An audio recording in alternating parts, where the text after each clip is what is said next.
Hello and welcome to Artist Talks episode 11. My name is Anton Van Bauer. I'm a founder of Deep Dive Dances, which is hosting this interview. Today, our special guest is a former dancer and a currently sound designer and composer, Hugo Therkelson. Hugo has composed original music for dance, theater, musicals, and installations. He is also a member of a Ramverk band. Before we move to the interview, please consider subscribing to our channel to support our project. Let's go. Welcome and thank you so much for being with us here tonight. Thank you. Thanks for having me. It's fun.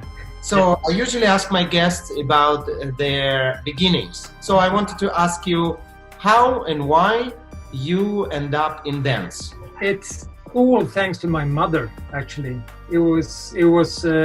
She saw this ad for the ballet school when I was about 8 years old, and they were looking for boys especially, and she just thought that, oh, that would be nice for my little son. And I had no idea what I was getting into. I would probably never have gotten the idea myself to start dancing. So I'm very grateful that she got the idea. Yeah, so it's all thanks to her. Yeah. There would be no artists without the mothers. Yes, that's absolutely. Or not that many anyway. Why do you think that boys at the young age are less willing to try this field of art?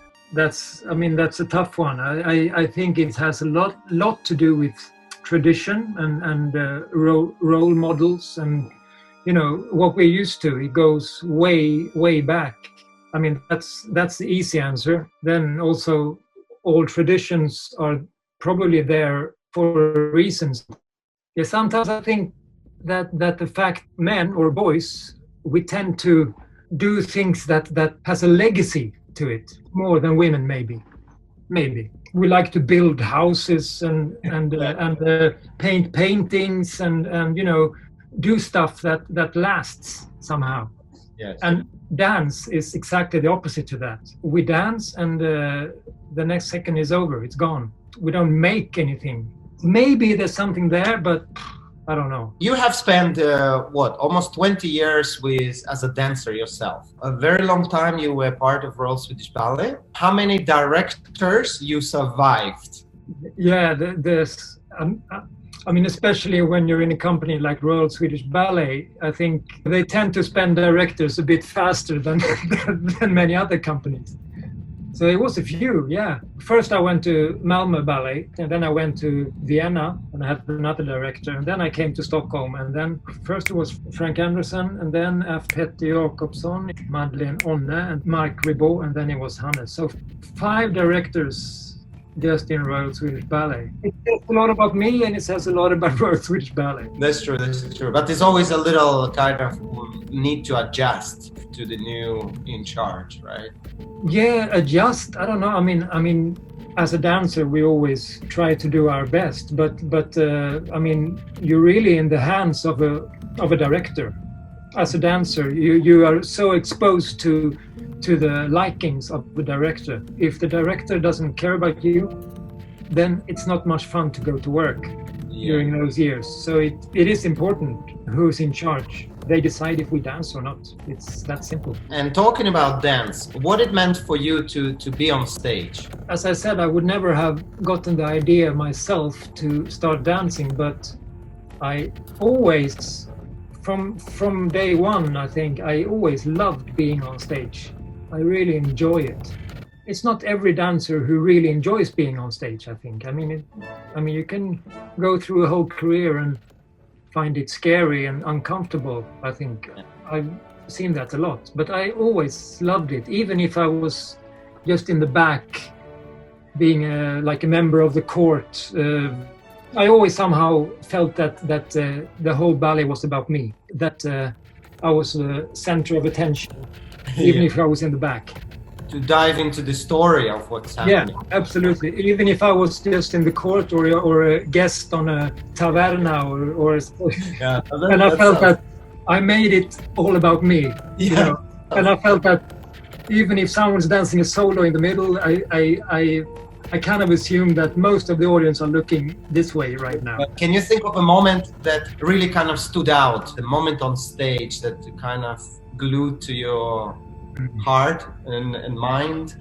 It's hard to pick up special moment. I think maybe the moment that I really got this wow sensation, when I think about it, is probably mostly when you're a group doing something really challenging together, and you've been working a long time, and you know that all of us, we've been really fighting to make this well. Those are the moments that's probably been most fun, when you share your experience, as opposed to when you do a soloist role, that maybe you've been really longing to do this role, but when you're alone, it's not as much fun as doing things together. And doing a soloist role can sometimes be very lonely.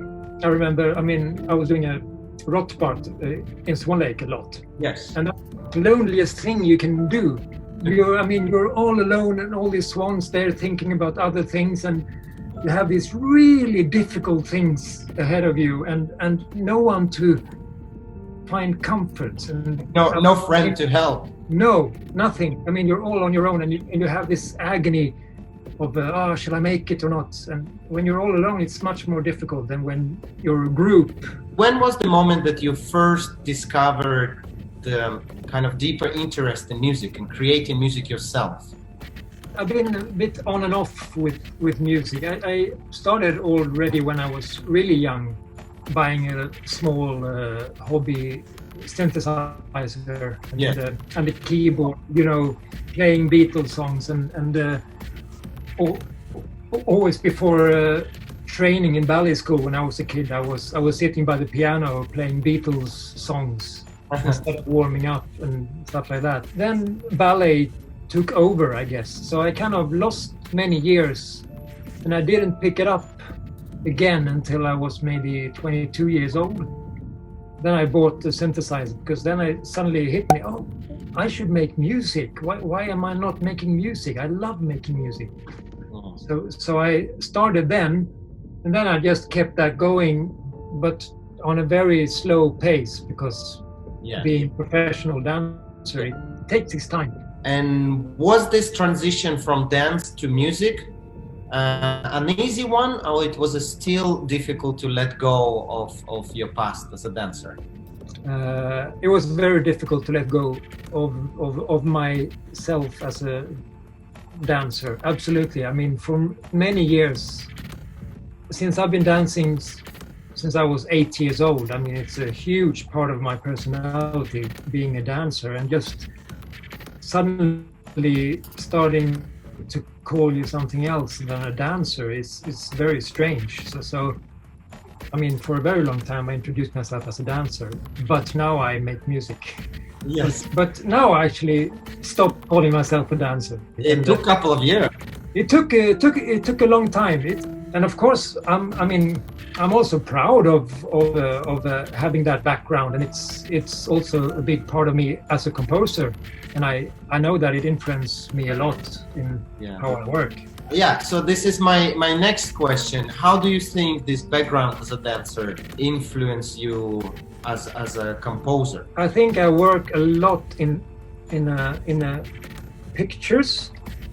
Of course, it depends on what I'm making music for. But say I'm making music for dance, then I have a very clear image of how this scene will look and what kind of dance is going to happen to this music. In reality, it never happens, of course, because I'm not the choreographer. But I have a very clear image of here they can use this to make some kind of thing like that, and then the choreographer hears something completely different. But it's not the point. Well, I think in choreography, some music was never really inspiring for me to dance to. So I tried to make music that me myself as a dancer would have liked to. I think that would have given me something to work on. musical names or that you think influenced you along the way, or that you get instantly inspired when you listen to it? I get inspired musically now when I don't understand how the music is made. When I get surprised, when I feel like, oh, how what that's, I mean, that's a strange harmony, or that's an odd tempo, time signature, that or that's a weird sound. How did they come up with that? How is that made? Then I get inspired when I don't immediately understand how it's made. But also I know that I'm deeply influenced in the background of having spent 30 years inside opera houses and listening to Tchaikovsky since I was 8 years old. Yes. I mean, that has influenced me a lot, inspired by big string arrangements and you know, really big romantic symphony sounds really get me going as well. I'm an electronics guy. I mean, I listen to a lot of electronic music. So, and for me, I think that becomes natural then to explore new things, new sounds. I mean, that's what makes me tick when I hear, oh, this is, I've never heard this before. Do you have any, like, a dream collaboration? Somebody that you would really love to work with? Yeah, I don't know. Yeah, I think I've been really bad at collaborating. No, but I mean, most of the time I've been making music on my own, which is just sad in a way. I mean, and it's no, but I mean, I would have learned a lot more if I, during the last 20 years, made music with others who have the same mindset. So I think that's what I'm looking for more now, and now I'm doing it much more than before, really seeking collaborations with people who are interested in the same thing as I. Yeah, but then let me change my question. Who would like to work together with so you can learn more and get better at making music? Oh, well, I mean, I could mention like my musical gods from a band called Skinny Puppy, for example. I mean, music that I listen to and really don't understand how is this made. To work with someone like that and see how they work would be very inspiring. Of course, now I have this collaboration with my band Ramverk, and then I work with Maksic, who is also a former dancer, and we've been colleagues a long time. But now we make music together, and of course he inspires me. We had a band together like 15 years ago as well, called Evolver, and then we made an album with that. Then I kind of got tired, and I really didn't have the energy to go on with that project. I started a family instead, which I'm really happy for now that I did. But so we went separate ways after that collaboration for many years. But one song on this album, which is called Love Confidential, became a Swedish radio hit, right? Yeah, we were very lucky. It was fun. So I wanted to ask you, how did it feel to hear your own song on the radio? Of course, it was like a boy's dream, you know. I mean, making pop music and they play your song on the radio. Of course, it was fun. It was fun. Since you work for many different fields in art, like dance and also theater and also musicals and some installations in museums, is there one field that you really like to make music for? I actually enjoy making music wherever I can, basically. I think that making music for dance is like my main field in a way. It should be kind of. We have a lot to gain, both me and the choreographer, from because I understand the art form, and I'm interested in the art form. So it makes a lot of sense for me to do that but I also enjoy making music for film. Is really fun as well, and theater, which is maybe what I've done more now. How does your creative process usually looks like? Is there like a one blueprint or starting point that you always begin with? It really depends on what I'm making music for, of course. Very rarely just make music for myself out of nothing. I mean, maybe apart from when I make music with Ramverk, because then it's only music. Yes. That has no other goal than being something that we listen to. Yeah. But almost in every other situation, I make music for a certain task. There's a director or there's a choreographer that has some kind of vision, and I mean that's the guiding light, 100%. I mean, and I mean when I make music for theater, then the script is everything. I mean, because I think I'm quite broad musically, which is good and it's bad. But I rarely, in a situation like that, put my own interest as a musician first. What, in your opinion, it takes to be successful in the music field?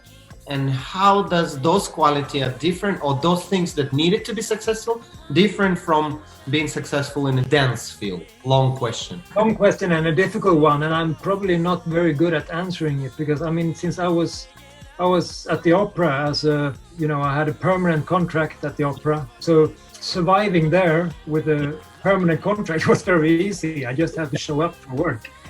So I mean, that's something completely different than surviving today. But that was then very scary when I left the dance world into freelance world as a musician, when I'd been used to just taking everything for granted, and now I have to find my own work constantly, and that was very strange and tough in the beginning. For me, it's been coincidences and sometimes luck, and of course, hopefully, because people liked my music as well.